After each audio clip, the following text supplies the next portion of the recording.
She mocked, "You're not my dad, you don't tell me who I see." Her friends laughed at me across the table. I smiled. At dinner with her family, I plugged in my phone and played a recording of her whispering to him. Her mother burst into tears. The laughter died. The silence was absolute. Emily's friends, Jason and Kelly, looked at her, then at me, their faces pale. Her father, a stoic man named Frank, stared at the phone on the table, his jaw clenched.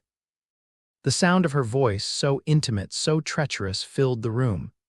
"He's so boring, Robert. I wish I could be with you instead. He just paid for the whole trip, though, so I have to go with him. You know, just for the free vacation." Her mother, Linda, sobbed into her hands. Emily's face, which had been so full of smug amusement just moments before, was a mask of pure terror. She lunged for my phone. I calmly pulled it back. Frank stood up, his chair scraping against the floor. "Emily," he said, his voice a low growl, What is this?" "It's not what it sounds like," she shrieked. "He's twisting my words, he's crazy." I didn't say a word. I just looked at her, then at her parents. My calm was unnerving. Emily's facade was crumbling. This wasn't a spontaneous act. I'd been planning this for weeks. The recording was just the first domino. I'd spent months collecting them, stacking them perfectly, waiting for the right moment to watch them all fall. The red flags had started small, so small I could almost convince myself they weren't there. We'd been together for 3 years. I loved her, or I thought I did. We'd met at a friend's housewarming party. She was so vibrant, so full of life. She had this way of making me feel like I was the only person in the room. I was so caught up in the fantasy that I ignored the little things, like the time she got mad at me for not paying for her friend's cocktails. We were out with Tom and Claire. Tom and I had agreed to split the bill, but Emily insisted I cover everyone. When I said no, she pouted all night. Later, she made a big show of complaining to Claire about how I was so cheap. Claire looked uncomfortable. That was the first time I felt it. That little seed of doubt. Then there was the money, our trip to Italy, my treat. She'd been asking for a vacation for months. I wanted to surprise her. I booked a 2-week trip, all-inclusive, first-class flights, the works. It was expensive, but I thought it would be worth it. I wanted to make her happy. We had so much fun, or so I thought. We were in Florence, and she was on her phone constantly. I asked her about it. She said she was just keeping up with work. I believed her. I was an idiot. After we got back, she started acting strange, distant. She was always on her phone, hiding the screen when I walked by. I asked her what was wrong. She just said she was stressed about work. Then I found the first piece of real evidence. A Venmo payment. It was from a guy named Robert. The note said, "For the concert, thanks for a great night." I asked her about it. She said he was a coworker and she'd gone to a concert with a group of friends. I told her it was weird for a coworker to Venmo her for a concert when she was my girlfriend. She got defensive. "You're just insecure, David," she'd said. I felt my anger rise, but I pushed it down. I wanted to trust her. I started paying attention. Really paying attention. I noticed she was going out more without me. "Girls' night," she'd say. I'd call her and she'd sound flustered. I started checking her social media. She had a private Instagram account I didn't know about. I used my friend Ben's account to look at it. There were photos of her at a bar with Robert. Their arms were around each other. She was smiling a different kind of smile, not the one she gave me. This one was genuine, happy. The night before the family dinner, I confronted her. We were in our apartment. "I know about Robert," I said, my voice quiet. She froze. The phone she was holding slipped from her hand and clattered on the floor. Her face went slack. "David, I can explain." "Can you?" I asked. "Can you explain the texts, the pictures, the fact that you've been sleeping with him for months?" Her bravado returned in a flash. The mask of innocence slipped away and her face hardened. "So what? You've been so boring lately. All you care about is work. I needed something more, and Robert gives me that. He's exciting, he's fun." "And what about our trip to Italy?" I asked, my voice shaking. "Did Robert give you that too, or was that just for the free vacation, as you put it?" Her eyes widened. She realized I knew everything. Her panic wasn't about losing me, it was about losing control. The shame, the humiliation. "I didn't say that," she hissed. "You did. I recorded you," I said, and her face went white. She knew I had a habit of voice recording my thoughts or notes to myself. I'd done it for years. She'd even joked about it. Now it was her worst nightmare. This was the moment I knew she never respected me. She didn't see me as a partner. I was just a wallet. A tool. And the worst part, she told her family I was the crazy one. She had spent weeks painting me as the villain. The controlling, jealous boyfriend. I had to wait for the right time to expose her. This dinner was it. Frank walked over to the speaker, his hand shaking slightly as he turned it off. Linda was still crying. Jason and Kelly were huddled together, looking at the floor. The shame in the room was suffocating. "Emily," Frank said, his voice flat. "Is this true?" She couldn't answer. She just stood there, her mouth open and her eyes darting between me and her family. I decided to add a new layer of betrayal. I pulled out my phone again and showed her mother a text message from Emily. It was a screenshot of our conversation. She had been telling her mom that I was emotionally abusive and that I was the reason she was so unhappy. "I'm not a monster, Linda," I said, my voice gentle. "I just wanted you to know the truth." After the dinner fiasco, Emily went silent for a week. She didn't call, didn't text. I figured she was too humiliated to face me. Then, a few days later, my phone started blowing up with texts from my own family. My cousin, Chloe, sent me a screenshot of a long post Emily had put on Facebook. It was a sob story. She wrote about how I was a toxic person, how I'd been emotionally abusive, and how she was finally breaking free from my control. She had somehow managed to turn the entire thing around on me. My phone was blowing up. People I hadn't talked to in years were messaging me, telling me they were sorry for what I was going through. My own mother, Carol, called me, her voice filled with concern. "David, what is this? Are you okay?" "I'm fine, Mom," I said. "It's all lies."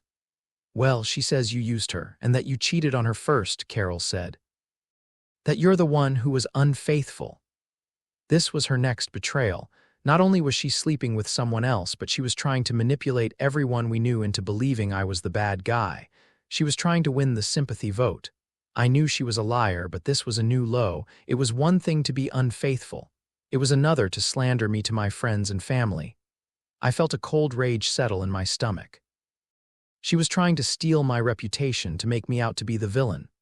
I wasn't angry, I was finished. I knew what I had to do. I had to expose her again. I had to do it in a way that left no room for doubt. I called my best friend Ben. He had been my rock through all of this. He had been the one to introduce me to her in the first place, and he'd been suspicious of her from the start. "She's trying to poison everyone against me, man," I said. "I know," Ben said. "Everyone is talking about it. I've been trying to tell them it's all BS, but she's so good at playing the victim." "I have an idea," I said. "Do you think you can get a hold of the receipts for our Italy trip?" He did. He worked for a travel agency, so he was able to pull the records. He sent me a PDF with every single receipt, every hotel booking, every flight. My name was on every single one. No one else's. I also had screenshots of the Venmo payments. I had everything I needed. The second exposure had to be public. It had to be a statement. I decided to make it at my Uncle George's annual summer party. It was a big deal and everyone would be there. The party was in full swing. My Uncle George's backyard was packed with people, friends, family, coworkers. I saw Emily across the lawn. She was laughing with a group of people, acting like nothing had happened. She saw me and her smile faltered for a second before she put it back on. She knew what I was there for. I walked over to the microphone, which was set up for a band that was about to play. I tapped on it. The sound echoed through the speakers, and everyone turned to look at me. The music stopped. "Hey everyone," I said, my voice calm and steady. "I just wanted to say a few words." Emily's eyes widened. She started to walk toward me, shaking her head. "David, don't," she mouthed. I ignored her. "Some of you may have seen a recent post online, a rather dramatic post about me and my character and my relationship with Emily." I paused, letting the words sink in. "I just wanted to say that all of it is a lie, every single word, and I have proof." I held up my phone and projected a slideshow onto the big screen that Uncle George had set up for a movie later that night. The first image was the Venmo payment from Robert, the date, the amount, the message for the concert, "Thanks for a great night." Gasps rippled through the crowd. Then I showed them the screenshots of her private Instagram, the photos of her and Robert, the dates, the location tags. One of them was from a night she had told me she was having a girls' night. Her face was beaming in the photo, her hand in his, a different kind of gasp. Then I put up the receipts for the Italy trip, my name, my card, the total cost, it was all there. Finally, I played the recording I had saved from her phone, a phone call to Robert, her voice so sweet and saccharine, talking about how I was just paying for a free vacation. The crowd was silent. She had nowhere to hide. The projection ended. The lights in the backyard flickered back on, and the silence was deafening. All eyes were on Emily. Her face was ashen, her body trembling. She looked at me, her eyes filled with a mixture of hatred and desperation. She had tried to poison my world, to turn everyone against me, and I had just flipped the script. I had taken her lies and exposed them for what they were. I didn't feel vindicated, I just felt empty. It was over. The charade was over. I had shown everyone the truth. I walked over to her and she flinched. "I'm not a monster, Emily," I said, my voice barely a whisper. "I'm just a guy who got tired of being a fool." I looked at her, at the woman I had once loved. I had to give her one last piece of the truth. "You didn't just lie to me," I said. "You lied to everyone who ever cared about you. You used me, you used my family, and you tried to use my friends. You wanted to make me out to be the bad guy, and I let you, but not anymore. This is a debt you'll never be able to repay." I pulled out my phone and a QR code popped up on the screen. It was a payment request. The full amount for the trip to Italy with interest. "You wanted a free vacation. Here's your bill. You wanted a public show. Here it is." I turned and walked away. I didn't look back. I had my dignity. I had the truth, and she had nothing. I left her standing there, alone, a pariah in a crowd of people who now knew her for who she truly was. The woman who had tried to destroy me had just destroyed herself, and I was finally free. The projection ended. The lights in the backyard flickered back on, and the silence was deafening. All eyes were on Emily. Her face was ashen, her body trembling. She looked at me, her eyes filled with a mixture of hatred and desperation. She had tried to poison my world, to turn everyone against me, and I had just flipped the script.